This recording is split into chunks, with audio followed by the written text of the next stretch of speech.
It's a lovely time with you again on the show, The Woman. My name is Elizabeth Abai. Now, I love to read, and a lot of times when a book involves a woman, I pay attention and read even more. And recently, I was just reading one from Claire. She was one time a U.S. ambassador, and then she said something that quite interests me. She said, a woman's best protection is a little bit of her own money. Yes. Not that you have to make all the money in the world, but if you can, that's no problem. But you need to make a little bit of your own instead of being fully dependent. And my guest today on the show will be telling us what that means in the life of the Nigerian woman, what that means in all our doings day to day.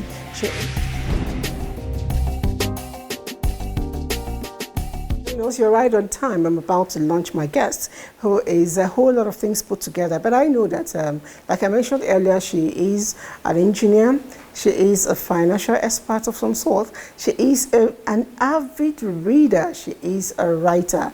She is a coach, especially for the female folk. And she is known as Oluwatumininu Adepoju. And I'm going to ask straight up, why did you run from engineering to the financial world, which I know you have your bachelor's degree in? By the way, welcome to the show. Thank you, Elizabeth, for having me. I'm so glad to be here. When I heard your conversation with my friend, the radio person, I had a good laugh, you know, and because I've had people talk about money being everywhere in Nigeria. Sometimes I argued with them, but hearing it from the female voice, I was intrigued, and I said I must have that conversation. I'm glad with all your very tight schedule you've been able to come around. But let me start first. You read engineering.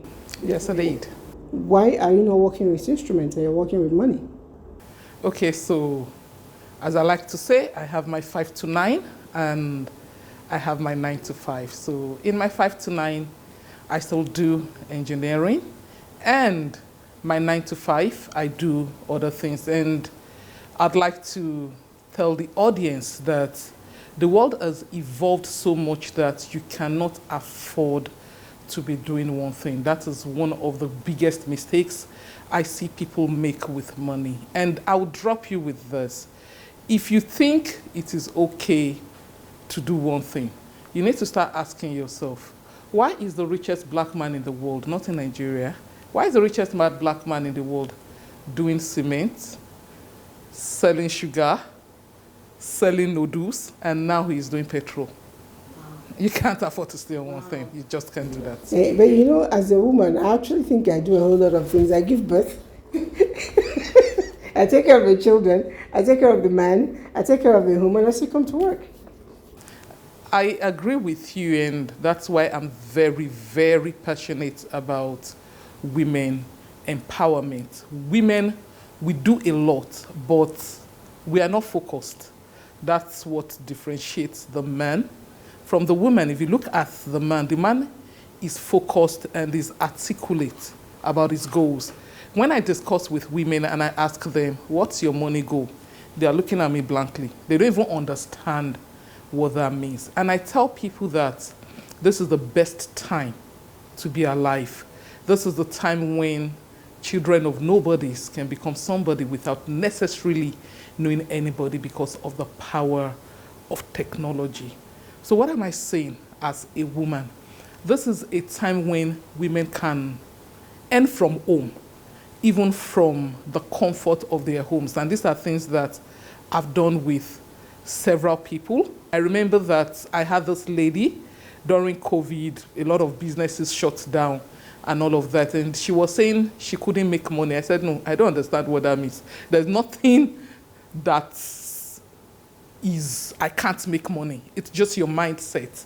And I said, look into your house. There must be something in your house you use to make money. And she calls me back after 24 hours and she's like, when you gave us that challenge, like look into your house. And I throw that challenge to everybody here. You are not unfortunate. Everybody can start with something. You know, she looked around. She was a teacher, schools have closed down. It was a private school, no money. And she realized that what she had was that phone she was using to communicate with me. And she had data on it. So what's that barest thing that you have? And she had good fashion sense. She knows somebody that sells clothes. She went to go and negotiate with the person, and that is how she made it through COVID without begging. Let me come down to the women at the grassroots. Mama Basira knows Mama Bingpe that sells groundnut. And we ask each other, this your hair is beautiful. Who made it? As you are saying the who made it, you are putting 1% inside it. A lot of people don't know how to monetize their talent. There's something called facilitation fee. That I introduced somebody to you. I see, as I love to say, a lot of people sleeping on a bicycle, like, you are crying, it is not working, it is not this. I tend to be very down to the basics so that people can get it. You can't tell me you do not have a talent. God did not make a mistake when he was creating you. The question is, how are you using your talent? Mm-hmm. You are community gbeboro, in quotes. Everybody knows that you know news. Please, go and sharpen that talent. Open a blog. Do you know how much bloggers are collecting? You already understand how to get news. But your problem is you don't just understand how to disseminate that news. Why on earth would you waste time talking and people are not paying you for it? You can actually make money, make a living out of gossiping, right? Instead of sitting down and constituting yourself to be community nuisance, have a blog. People now know that this blog is forced to go. You want fresh news? Just go there. Before you know it, people are coming to meet you for advertisement because they know that everybody is always going to your blog. So I hope that helps on multiple streams of income. I just wanted to keep it very basic so that we can relate to it. All right, that's actually a good one. Beyond that, what other things, draw us back from looking in the world, coming out and making that money? Okay, one of the things I wrote about or spoke about in my book is common money mistakes.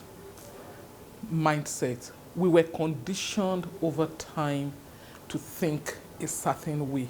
So most women believe, keyword there being believe, that the man has to be the breadwinner.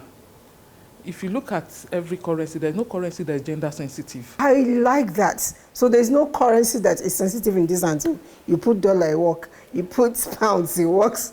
You put a euro, it works. Even naira, it works. Because we believe that the man has to go out there and make the money, we shut down our thinking. We are not even looking for opportunities, and opportunities abound, which is why I'm very passionate about empowering women. Some people go like, when women make money, they are arrogant. I know a lot of arrogant poor people. In fact, I think poor women are more arrogant than the rich ones. When I see the way some people insult their spouse, I'm like, what? Mm-hmm. Is it your husband you are talking to like this? And they don't have anything. Some 8-9 years ago, thereabout, I had the privilege of having I'll use the word careless conversation. We were in church. I'm a Christian by orientation. Mm-hmm. And it was around November, and these women were complaining, our husband is not giving us money for December. And I'm like, for Christmas. And I'm like, sorry, I don't get this complaint. It's Christmas and emergency.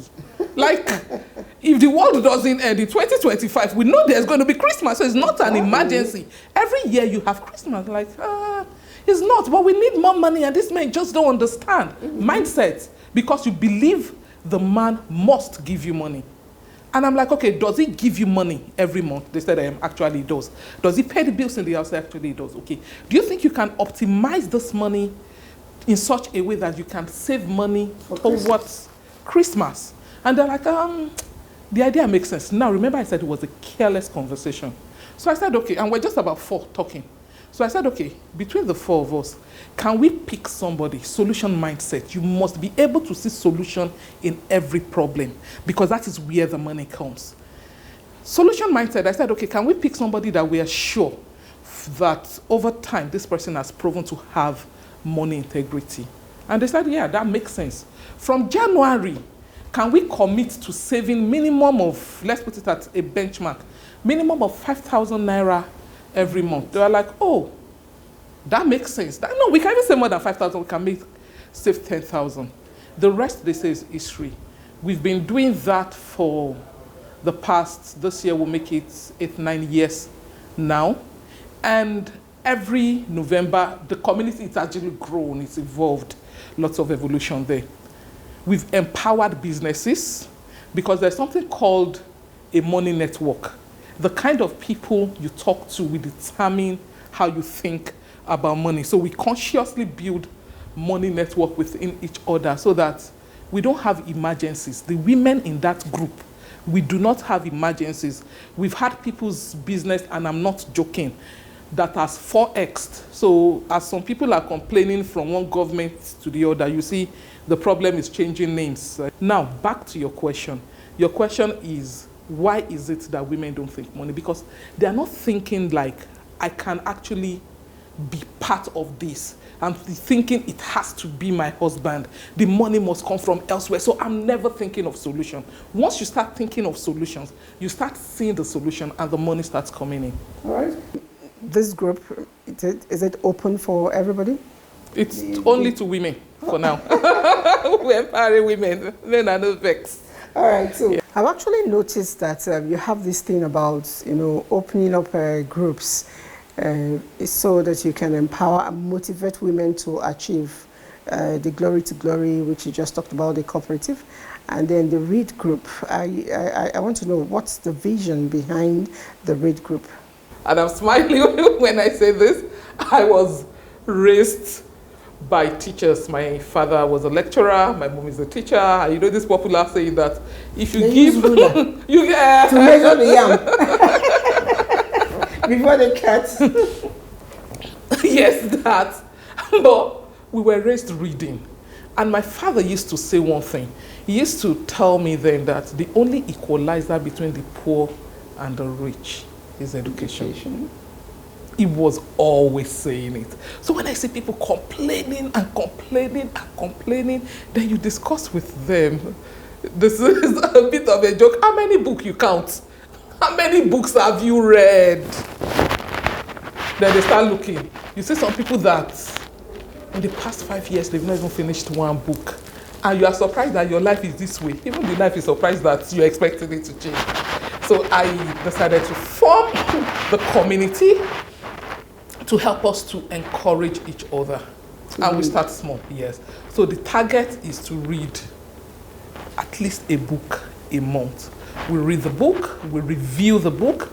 We get people that, because it's not just about reading and reviewing, it's actually about the application. Whatever you know and you apply, it doesn't work. So we bring people that have applied these principles to come and speak. So these are the role models, these are the mentors, and in the past 4 years we've been running this, I've seen people's lives change tremendously. Can I have that book?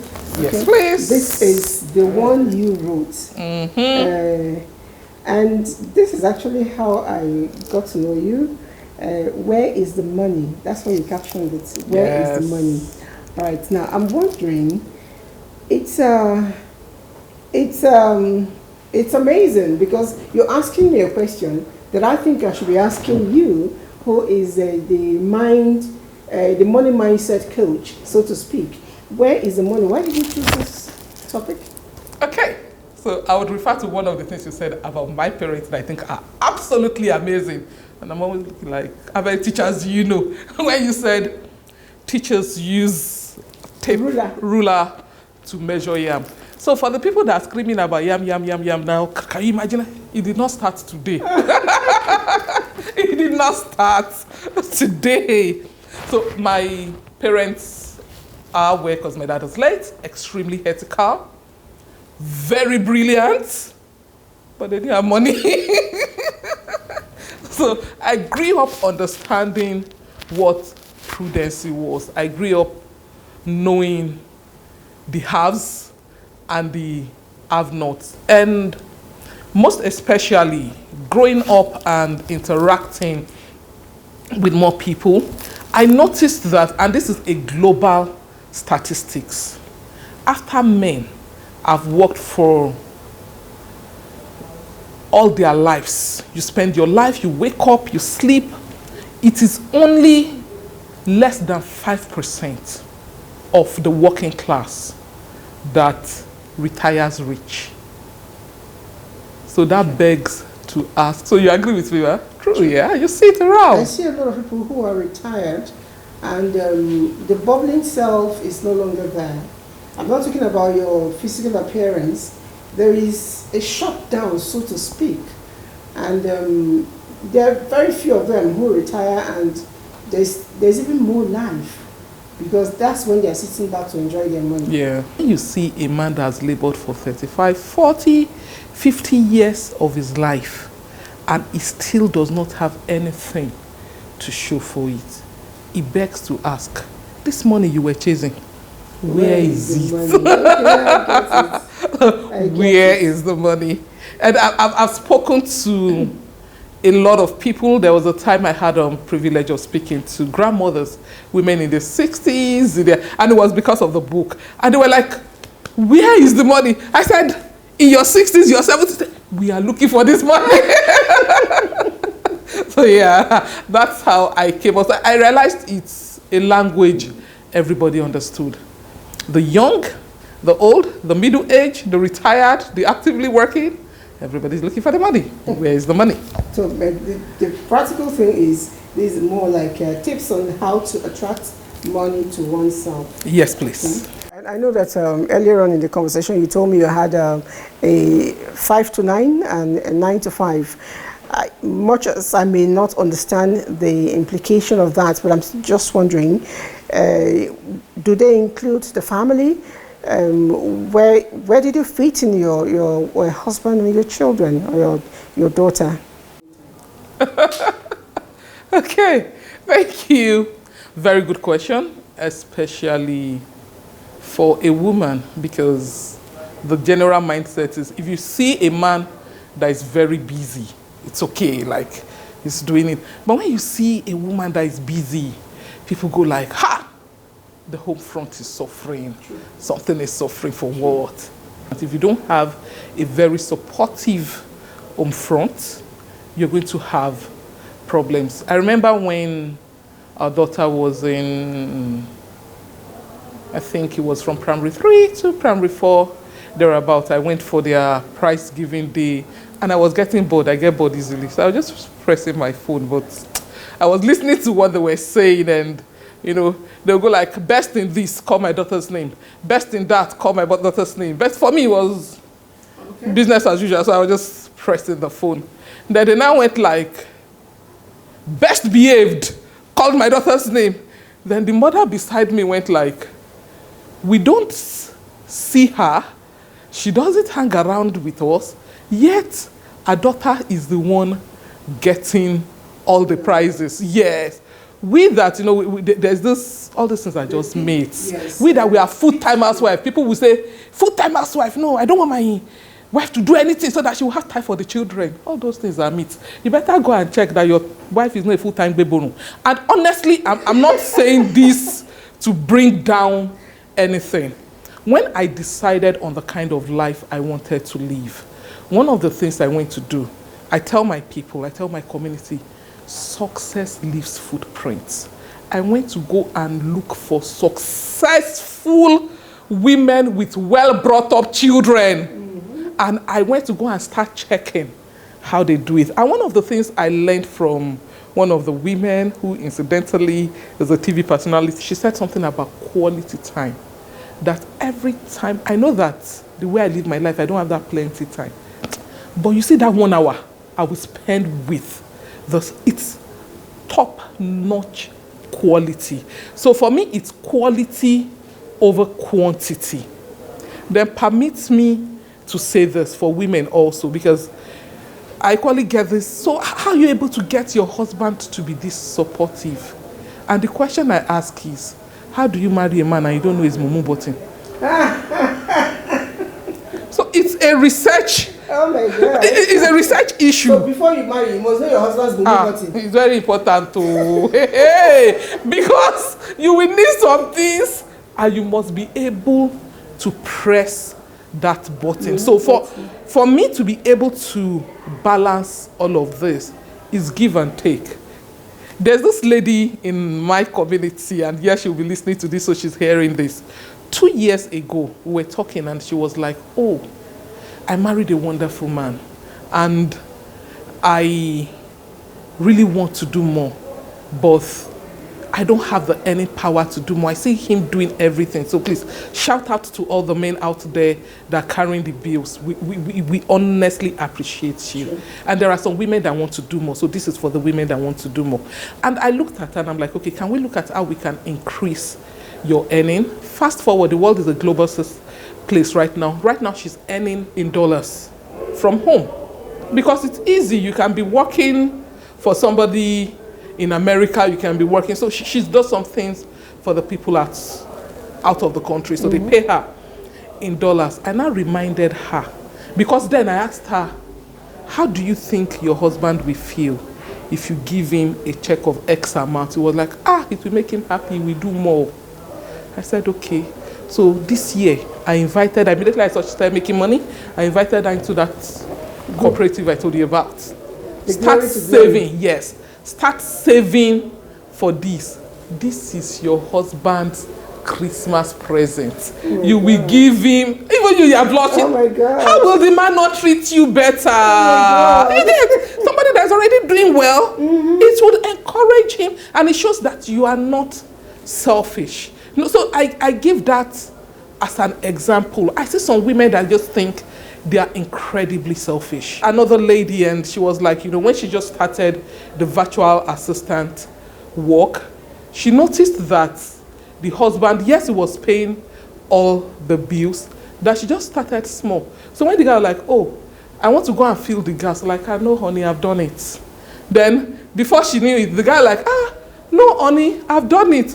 Then after a while, the guy was like, please, what support do you need for this work that you're doing?